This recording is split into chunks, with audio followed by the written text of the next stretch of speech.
इसका question number 4। तो यहाँ पे हमें ए बी सी डी एक रेक्टेंगल दिया गया है जिसके डायगोनल्स ओ पर इंटरसेक्ट करते हैं एंड यहाँ पे एंगल बी ओ सी हमें दिया गया है 44 डिग्री। तो हमें एंगल ओ ए डी की वैल्यू फाइंड आउट करनी है। अब यहाँ पे देखते हैं कि एंगल ओ ए डी जो है वो किस में पड़ता है, इस ट्राइंगल में पड़ता है, ये वाले में। ठीक है, यहाँ पे इस ट्राइंगल में पड़ता है, ये एंगल ओ ए डी कह लीजिए या फिर इसको एंगल ओ डी ए कह लीजिए। ठीक है, इसको कैसे निकाल सकते हैं हम? यहां पे देखिए एक एंगल तो मेरे पास आ ही जाएगा, ये आ जाएगा मेरे पास। ठीक है ना, कैसे आ जाएगा? ये आ जाएगा एंगल ए ओ डी। ठीक है, तो मैं यहां पे लिख दूंगा angle A O D it is equal to angle B O C, क्योंकि ये इसका क्या होगा, वर्टिकल अपोजिट एंगल होगा। तो मैं यहां पे लिख दूंगा वर्टिकल अपोजिट एंगल। कितना है ये है 44 डिग्री। अब देखिए मेरे पास एक एंगल तो यहाँ पे आ चुका है, अगर मुझे ये एक एंगल और मिल जाए तो मैं इसकी वैल्यू निकाल सकता हूं। ठीक है, अब हमें देखिए यहाँ पे पता है कि जो डायगोनल्स होते हैं ना रेक्टेंगल के, वो क्या होते हैं, इक्वल होते हैं। तो मैं यहाँ पे राइट कर लूंगा A C it is equal to B D.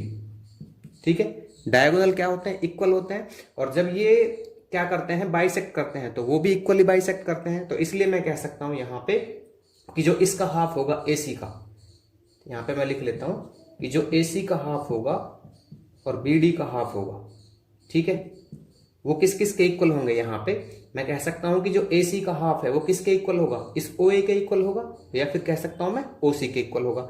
मुझे क्या चाहिए, मुझे OA चाहिए, तो मैं यहां पे OA लिख रहा हूं इसको। और BD में मुझे क्या चाहिए, देखो BD का जो हाफ है वो किसके इक्वल होगा, वो होगा OB के और OD के। मुझे चाहिए क्या, मुझे OD चाहिए, तो मैं यहां पे लिख देता हूं OD। ठीक है, ये इसके इक्वल होगा।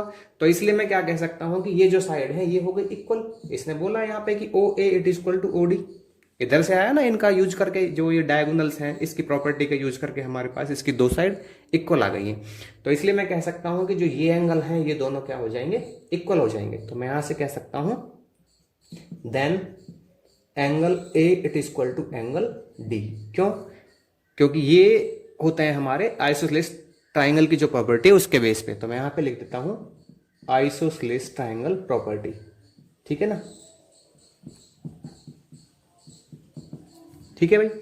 तो इसको मैं ऐड कर लेता हूं x, और इसको भी मैं ऐड कर लेता हूं x। ठीक है, और ये मुझे कितना मिल गया, ये मुझे 44 मिल गया है। तो मैं यहां पे राइट कर लेता हूं इन ट्राइंगल OAD। तो OAD में हमारे पास क्या है, एंगल A है प्लस एंगल O है और प्लस में एंगल D है। ठीक है, it is equal to 180 degree. तो ये हम क्या राइट कर देंगे यहाँ पे, angle sum property of triangle. ठीक है भाई, एंगल A कितना है, ये आपका x है, O कितना है, ये 44 डिग्री है, और D कितना है, ये भी x लिया है हमने। तो यहाँ पे 180 डिग्री। तो ये आ गया 2x plus 44 degree it is equal to 180 degree.